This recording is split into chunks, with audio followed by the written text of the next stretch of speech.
Estamos de volta ao debate entre os candidatos à presidência e enquanto a plateia faz silêncio e se senta de volta, cada um no seu lugar, eu quero pedir a todos os candidatos que se lembrem de que aqui no púlpito tem uma marca cinza que serve de referência para os senhores para que se centralizem sempre.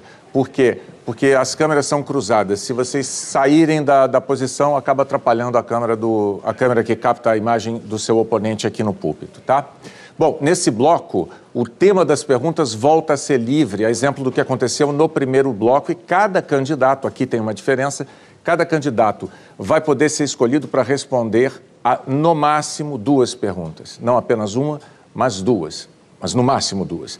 E na ordem determinada pelo sorteio, quem vai abrir essa rodada é a candidata da Rede, Marina Silva, a quem eu peço que se aproxime do púlpito novamente. E a senhora vai escolher a quem vai fazer a pergunta. Fernando Haddad. Candidato Fernando Haddad.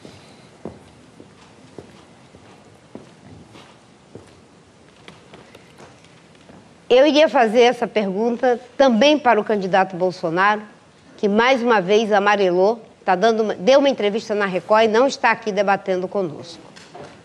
E a pergunta é, nós temos um país... Só um minuto, candidato, eu vou parar o relógio. Eu vou pedir que não se manifestem, porque, como eu disse na abertura do programa, isso atrapalha muito para quem está em casa, não é possível escutar a pergunta. Por favor, o seu tempo, eu vou lhe conceder um tempo adicional para a pergunta. Eu iria fazer essa pergunta para o candidato Bolsonaro, mas como ele mais uma vez amarelou, deu uma entrevista para a Record e não veio aqui debater conosco. Nós temos hoje uma situação em que 25% está votando porque não quer o Bolsonaro. 25% vota porque não quer o candidato do PT, que é você. 50% não quer nenhum dos dois. Diante dessa situação desoladora da política brasileira e da grave crise que o Brasil está vivendo, qual é a autocrítica que você faz em relação a tudo isso da contribuição do PT para esse momento difícil?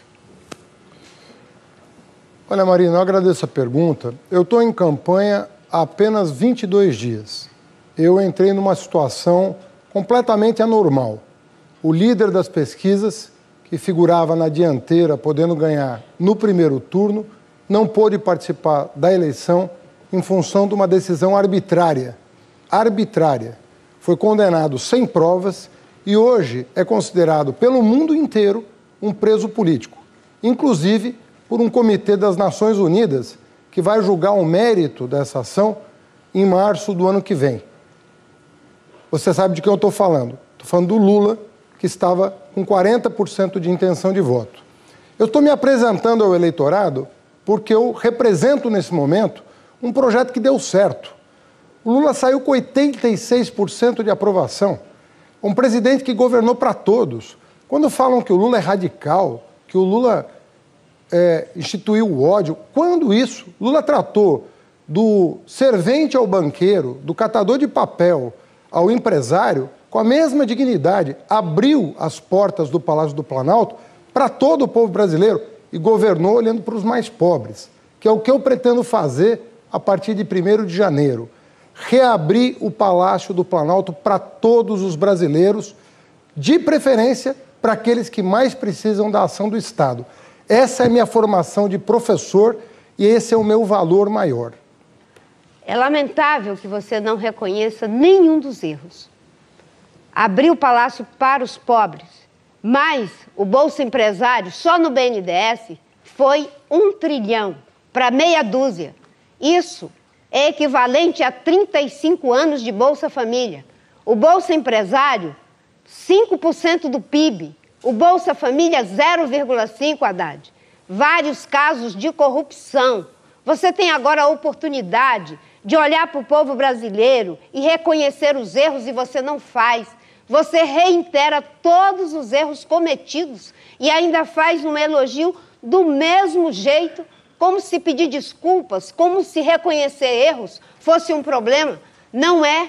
Quando a gente está diante de uma crise como essa que nós estamos vivendo, a gente tem que pensar num projeto de país, não é em projeto de poder. O Brasil está à beira de ir para um esgarçamento sem volta entre a sua candidatura e do Bolsonaro. É preciso pôr um termo em tudo isso. Tempo, candidato. Marina, você não está sendo correta, você não está sendo fiel à verdade. Eu dou entrevistas reconhecendo ajustes que precisam ser feitos, reconhecendo erros que foram cometidos, mas eu não vou jogar a criança com a água do banho. Eu sei o que foram os 12 anos do governo do PT, eu sei o que for gerar 20 milhões de empregos e eu tenho duas obsessões na vida, só duas. Eu vivo de salário, Marina. Eu sou professor universitário. Eu e minha esposa, com quem eu sou casado há 30 anos. Eu tenho ética, eu tenho uma história, eu tenho uma vida pública sem nenhum reparo. Posso te garantir isso. Estou olhando aqui no olho do eleitor dizendo, não existe nada que não seja na minha vida produzir o bem, trabalho e educação. Eu, como ministro da Educação, ofereci todas as oportunidades que eu podia. Trabalhava 18 horas por dia para abrir as portas das universidades para os pobres. Vou fazer agora em relação ao trabalhador desempregado. A senhora tem direito à réplica. Ah, não, perdão. Desculpe. Os dois podem sair. Segundo o erro da noite, eu estou fazendo aqui o meu próprio ranking, candidato. Estão querendo que eu diga jornalismo. Mas a culpa é só minha, não é dos jornalistas como um todo, eu assumo essa culpa aqui. Candidato Meirelles, eu peço ao senhor que se aproxime, pelo sorteio é o senhor o próximo. O senhor só precisa escolher a quem vai fazer a pergunta, tema livre, lembrando. Eu vou fazer uma pergunta ao candidato Ciro Gomes. Agora fui eu. O senhor pode guardar também o microfone no bolso. Para quem veio no debate da outra vez com a sonda pendurada na perna, isso aqui não é nada. Ciro, 7 milhões de crianças no Brasil estão em idade de ir para a creche e não podem ir porque não tem uma creche pública perto da casa da família e o pai e a mãe precisam de trabalhar. A Dilma prometeu entregar 6 mil creches, entregou 80. Como nós vamos resolver esse problema das creches para as crianças carentes no Brasil? A minha proposta contempla a ideia de creche em tempo integral para todas as crianças de 0 a 3 anos em 6 anos. Portanto, extrapolando 2 anos de um mandato cuja honra possa me dar o povo brasileiro de servir a essa grande nação como seu presidente. Mas aquela outra demanda das crianças de 3 a 6 são mais ou menos dos 2 milhões e 300 mil, dá para resolver no primeiro mandato, e esse está com esse compromisso no meu programa de governo. Isso é uma razão bastante, porque as ciências modernas afirmam que é na primeira infância, ali no 0 a 3 anos, que se formam as aptidões das crianças. Só agora se descobriu que se a criança não tiver a devida alimentação, o devido processo de socialização, de carinho, de estimulação neurohormonal, em todas aquelas condições, nutrição, fisioterapia, atenção médico-odontológica, ela pode se comprometer para o resto da vida. Portanto, isso não pode mais ser adiado, por esta razão mesma de darmos às crianças dos filhos dos trabalhadores que não podem pagar a creche uma condição de implementar as suas melhores aptidões, e nós temos então uma geração de brasileiros ainda mais forte, ainda mais trabalhadora, ainda mais culturalmente criativa. E há um drama grave, com 13 milhões e 700 mil pessoas desempregadas e com 32 milhões e 200 mil pessoas na informalidade. É preciso garantir que as crianças estejam protegidas, alimentadas, para que a mulher brasileira vá à luta, que não está fácil para ninguém.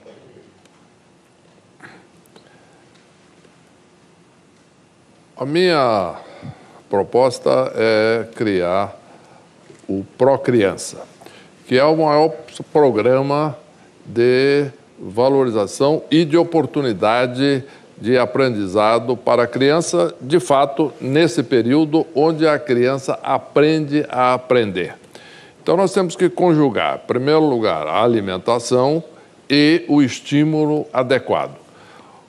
O programa Procriança é uma extensão do ProUni para as creches, onde se possa usar uma creche privada que tenha a localidade perto de onde está morando a família e, a partir daí, a família possa usar essa creche e não ter que se transportar para buscar a creche pública. E, com isso, nós vamos ganhar muito recurso. Por quê?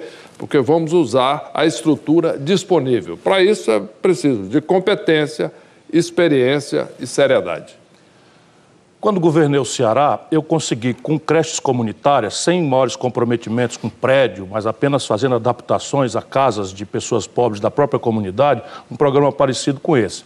E eu saí muito orgulhoso do governo do Ceará, porque a gente cearense me deu a condição de ser o governador melhor avaliado do país. Estou me apresentando aqui para aquele brasileiro que está me conhecendo hoje. E são muitos brasileiros que não me conhecem ainda.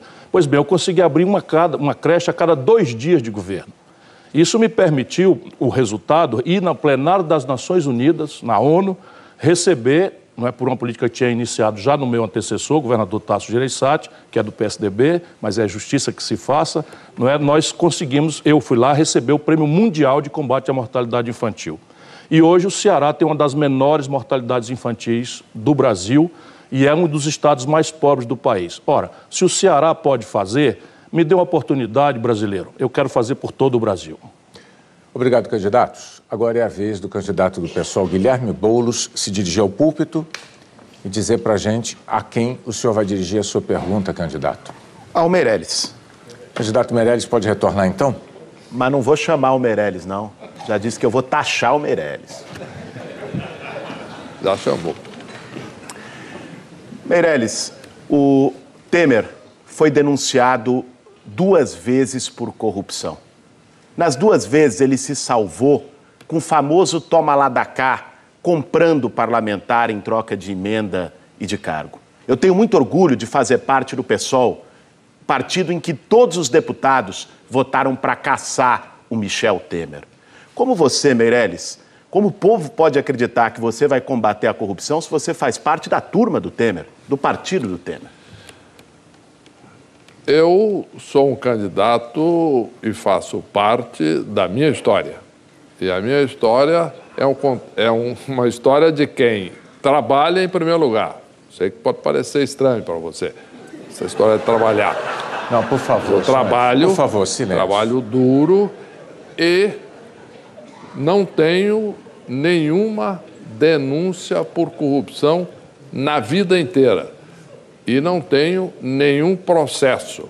Portanto, eu posso, sim, com muito orgulho, dizer que tenho um passado e um presente ficha limpa. Como eu já disse, eu penso, inclusive, a criar o movimento dos 100 processos. E eu sou um candidato independente. Por quê? Porque eu não devo nada a ninguém. Eu já fui convidado, trabalhei para o governo do Lula, trabalhei para o governo do Temer, trabalhei para os governos que me dão a oportunidade de trabalhar pelo Brasil. Porque eu não divido o Brasil entre quem gosta do FHC, quem gosta do Temer, quem não gosta, quem gosta do Lula e quem não gosta. Eu divido o Brasil entre quem trabalha pelo país e quem não trabalha. E eu trabalhei pelo Brasil e mostrei resultado concreto com uma vida de honestidade. Olha, Meirelles, primeiro, de fato, você falar em trabalho me parece algo muito estranho, porque você é um banqueiro. Banqueiro não trabalha, né? E me parece mais estranho ainda porque você é um dos responsáveis de ter tanto desempregado no país. Você deveria falar em desemprego, não em trabalho, vai mais com a sua cara. Agora, quero dizer o seguinte, o sistema político brasileiro está podre. A turma do PMDB, do Meirelles, essa turma toda, que aliás o Bolsonaro faz parte, que diz que é de fora do sistema, mas é deputado há 30 anos, recebeu auxílio moradia tendo casa, enriqueceu na política, comprou mais imóvel do que aprovou projeto. Essa turma toda não vai mudar. O único jeito de mudar o sistema político é trazendo o povo para o centro da decisão.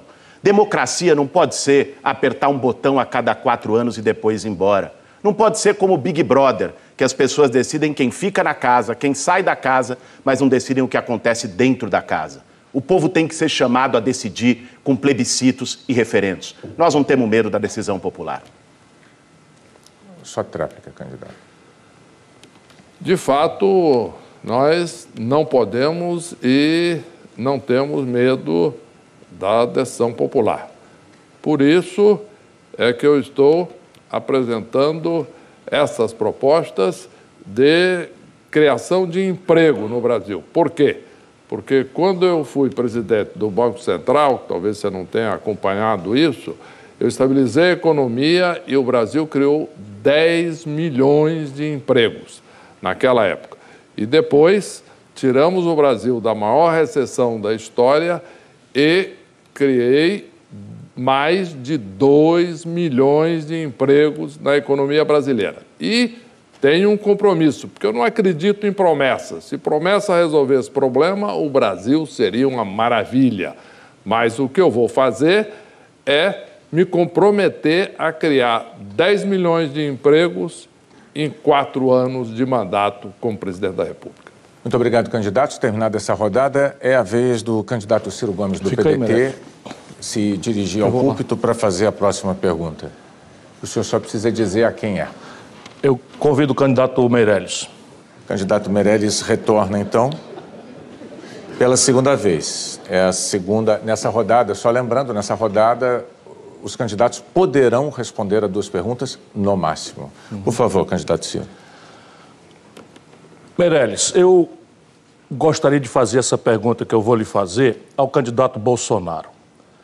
E eu suspendi minha campanha porque, quando aconteceu aquele absurdo atentado, eu fiquei muito mal. Passei ali uns 4 dias ligando para o hospital para ter alguma condição psicológica de voltar à luta, porque fui colega dele na coisa. Entretanto, ele hoje está de alta e deu uma entrevista longa, muito maior do que o que nós estamos conversando aqui, cada um de nós vai falar 10 minutos, e fugiu. Você acha correto que um homem que quer ser presidente do Brasil não se submeta ao debate? Não, isso está errado e mostra alguém que não só está fugindo do debate, mas está fugindo do seu compromisso com a população.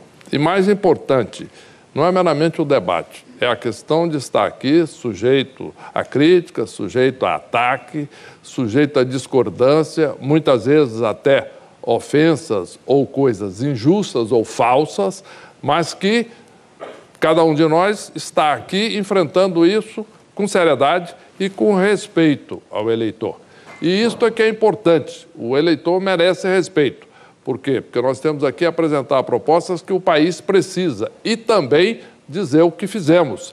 Cada um pode dizer o que já fez ou pode dizer o que não fez, ou pode simplesmente estar acusando ou brigando com outros candidatos por falta do que dizer. Mas é muito importante que o eleitor tenha a capacidade e a possibilidade de ver isso.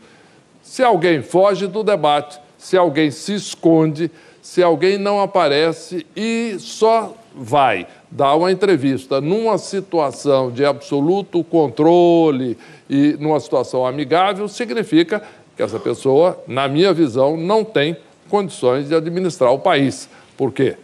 Alguém para administrar o país tem que enfrentar as intempéries, tem que enfrentar chuvas e tempestades e tem que estar disposto a se expor.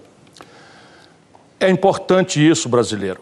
O candidato que lidera as pesquisas tem o seu vice dizendo que vai acabar com o 13º salário adicional de férias, tem o seu economista principal, a quem ele diz que vai consultar porque não entende de economia, dizendo que vai diminuir os impostos dos ricos e aumentar os impostos dos pobres, unificando a alíquota do imposto de renda, chegou a propor a CPMF, e o Bolsonaro, quando vê a repercussão dessas coisas todas, nega para a imprensa.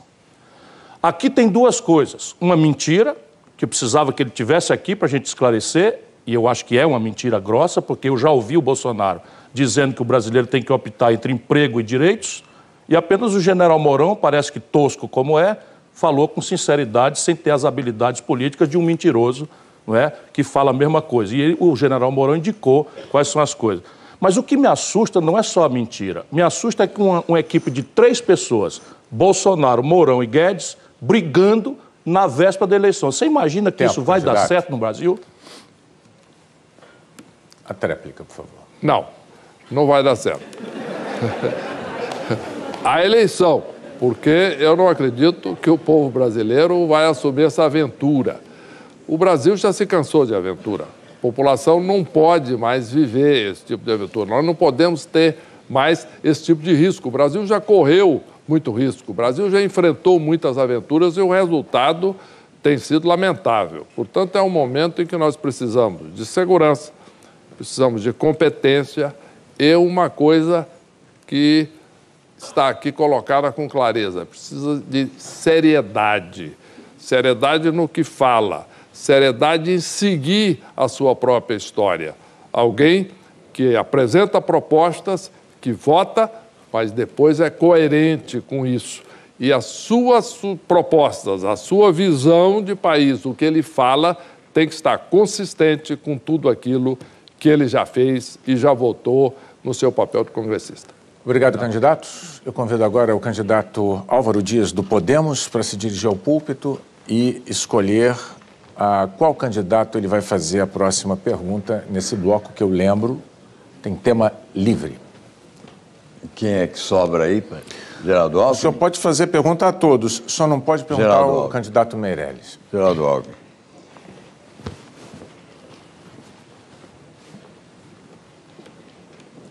Geraldo, eu te respeito muito e há pouco, mais uma vez, é que se confirmou que na Olimpíada da Mentira o PT ganha medalha de ouro. A todo momento afirmam-se coisas que não aconteceram, por exemplo, que eu apoiei isto, apoiei aquilo. Eu fui oposição a vida inteira, só 7 meses eu fui governo no segundo mandato do presidente Fernando Henrique Cardoso. Qual a sua proposta para mudar essa realidade do país, o modelo que está vigente?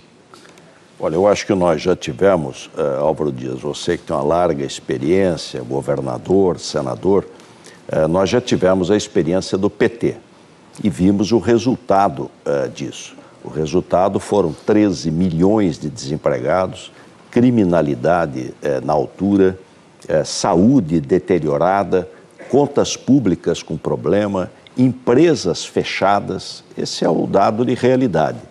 E sempre terceirizam, né? A culpa é sempre de terceiros.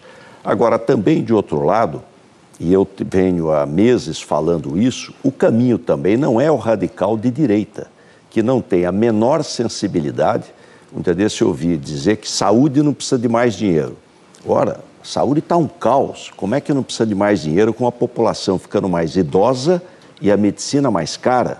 Uma barbaridade. Que quer fazer imposto novo, CPMF, que é um imposto ruim, porque pega toda em cascata, prejudica a população, que não tem sensibilidade com os trabalhadores que sustentam esse país, carregam nas costas esse país, as trabalhadoras e trabalhadores brasileiros, não tem a menor sensibilidade com as mulheres. Então, nós que sempre estamos num outro caminho que não dos radicais de direita e de esquerda, temos que nesses 3 dias, né, levar uma reflexão profunda do Brasil. Não podemos ir para esse segundo turno de extremos. Olha, eu digo que nós estamos discutindo muito assuntos periféricos, estamos deixando aquilo que é central para o futuro do país. É um modelo. Esse modelo de governança corrupto, se ele prevalecer, vai continuar sendo fábrica de escândalos, produzindo os ladrões da República. Há um conluio, há uma associação do sistema financeiro nacional com mão grande e parte da política, essa parte da política que apodreceu. E nesse conluio, o governo enche as burras dos banqueiros, 72% do crédito nacional é assambarcado pelo governo, os bancos não precisam do mercado, não disputam no mercado, por isso não há competição e a taxa de juros não recua, porque o governo absorve 72%. Temos que transferir isso para o setor privado. Olha, eu quero falar com você que está nos acompanhando até essa hora aqui, através desse importante debate, na antevéspera da eleição, de que o Brasil já tem problema demais. Os brasileiros já têm problema demais. Nós não podemos ter presidente para também ser problema. Nós precisamos ter presidente para resolver os problemas, para colocar a coisa no caminho correto, com segurança. O Brasil só vai mudar com as reformas, senão vai ser esse marasmo, esse lelelé, com as reformas, reforma política. Esse sistema nosso está falido. 35 partidos políticos, reforma previdenciária para acabar com privilégio. O Legislativo Federal ganha 20 vezes mais do que você que trabalha na agricultura, na indústria, no comércio, na aposentadoria. Reforma tributária para simplificar o modelo tributário e reforma de Estado, privatizar, enxugar, diminuir o tamanho do Estado brasileiro. Obrigado, candidatos. O próximo candidato a fazer pergunta, tema livre, é Fernando Haddad, do PT, a quem eu peço, por favor, que se dirija aqui ao púlpito. E o candidato deve escolher a quem vai dirigir sua pergunta. Ao Guilherme Boulos.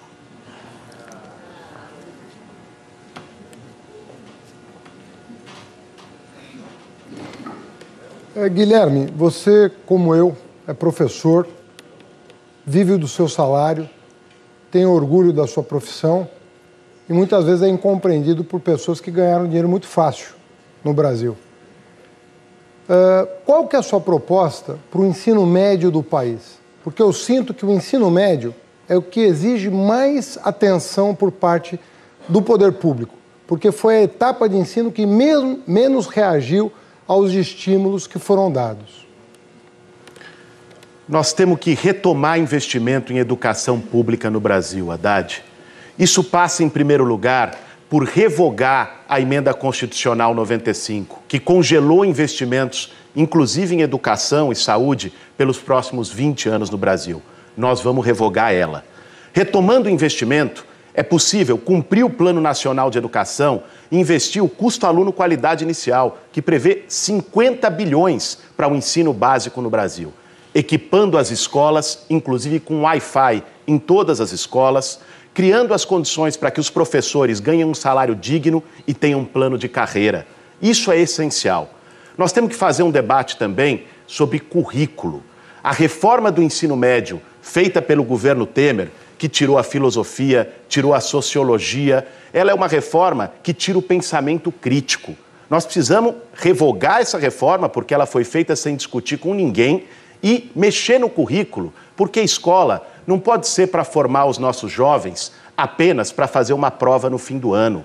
Tem que ser para formar para a vida. E por isso os grandes temas têm que ir para o currículo. Inclusive a questão de gênero, diversidade sexual e racismo. Isso tem que ser debatido desde as escolas. Porque quando não se debate, gera preconceito. E o preconceito estimula o ódio e a intolerância. É isso que nós vamos fazer no ensino médio brasileiro.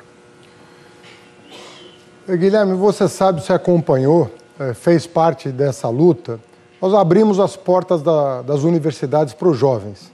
2 milhões de bolsas concedidas pelo ProUni, dobramos as vagas nas universidades federais, multiplicamos o financiamento estudantil sem fiador, para que o pobre pudesse ter acesso, mas temos um gargalo no ensino médio que precisa ser corrigido. Qual a nossa proposta?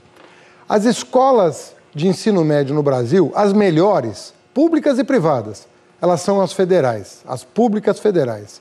E nós espalhamos essas escolas federais por todo o país. Só eu inaugurei 214 escolas de ensino médio federal. Nossa proposta é que essas escolas sejam o padrão de referência do ensino médio dos estados.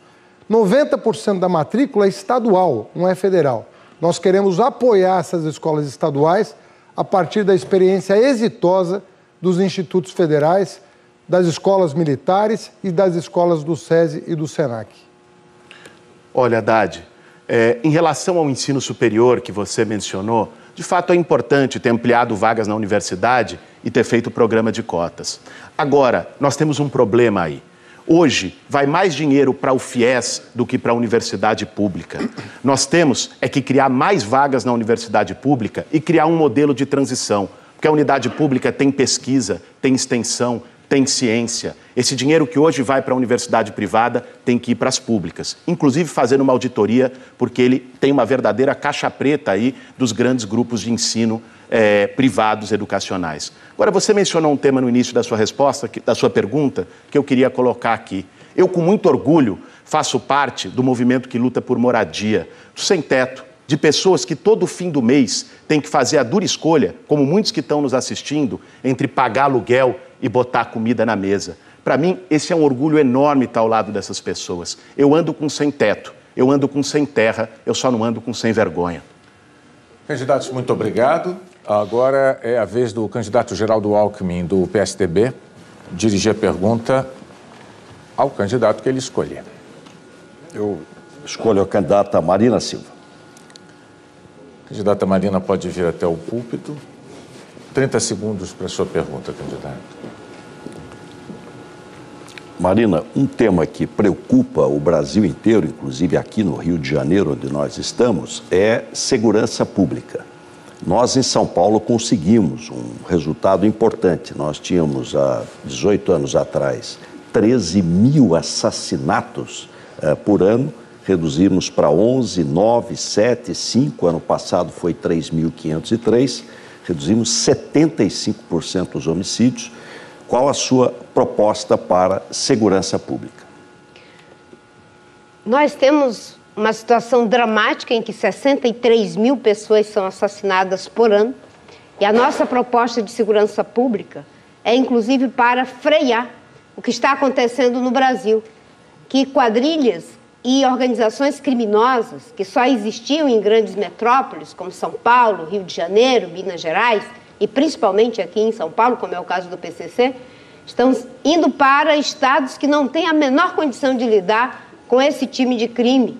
No meu estado do Acre, um estado frágil, hoje está invadido por organizações criminosas. Por isso, a nossa proposta é de um sistema único de segurança pública. Nós vamos investir em inteligência para que as abordagens sejam mais efetivas, treinar e pagar adequadamente os policiais, vamos equipar e ampliar o contingente da Polícia Federal Rodoviária e da Polícia Federal para combater crime organizado e não vamos permitir, Alckmin, que aqueles que são criminosos fiquem comandando o crime organizado de dentro das cadeias, como acontece em muitos casos, inclusive aqui em São Paulo, que conseguem exportar essas organizações criminosas para outras regiões do Brasil. Nós vamos ter um sistema único de segurança pública que trate a questão da violência não só como caso de polícia, mas como caso de justiça econômica, social, para que a população possa ter alternativa. Quando algum estado consegue um sucesso, estado irmão, eu fico feliz, reconheço, aplaudo, fico feliz. É importante reconhecer também os avanços de São Paulo. Nós reduzimos de 13 mil para 3 mil, são 10 mil vidas salvas por ano. Negros, caiu 35% a morte de negros, jovens, quase 40%, mulheres, feminicídio. Então nós resolvemos lá, vamos levar esse modelo para todo o Brasil, tecnologia, combate ao tráfico de drogas, sistemas de fronteira, combate ao tráfico de armas, mudança da legislação. Essa história de que prender não resolve não é verdade. Você tem que prender, tirar o criminoso da rua. É importante isso. Vamos aperfeiçoar a lei de execuções penais, aperfeiçoar o Código de Processo Penal e fazer parceria com estados e municípios e criar uma guarda nacional de caráter permanente. O problema é que quando as coisas não são feitas de forma bem feita, o problema é que acontece em um estado, acaba indo para um outro estado, que é o que eu percebo que aconteceu em vários estados que tinham verdadeiras quadrilhas. Hoje essas quadrilhas é uma realidade, Alckmin. Elas foram para outros estados. Por isso que eu quero um sistema único de segurança pública, aonde o governo federal, junto com os governos estaduais e os governos municipais, possam ter uma abordagem do combate ao crime, às organizações criminosas e à violência de forma efetiva, para que não se tire com a mão e bote com a outra, porque é isso que acontece. Nós temos que celebrar quando não tiver violência em São Paulo, não tiver violência no Acre, não tiver violência no Ceará e no Rio de Janeiro ou em qualquer lugar do Brasil. Essa é a proposta que eu tenho, segurança para todo o Estado brasileiro, junto com estados e municípios. Muito obrigado. Rodada encerrada. Depois do intervalo, nós teremos o último bloco do debate aqui nos Estúdios Globo. Os candidatos à presidência da República voltarão a discutir temas determinados por sorteio. Até já.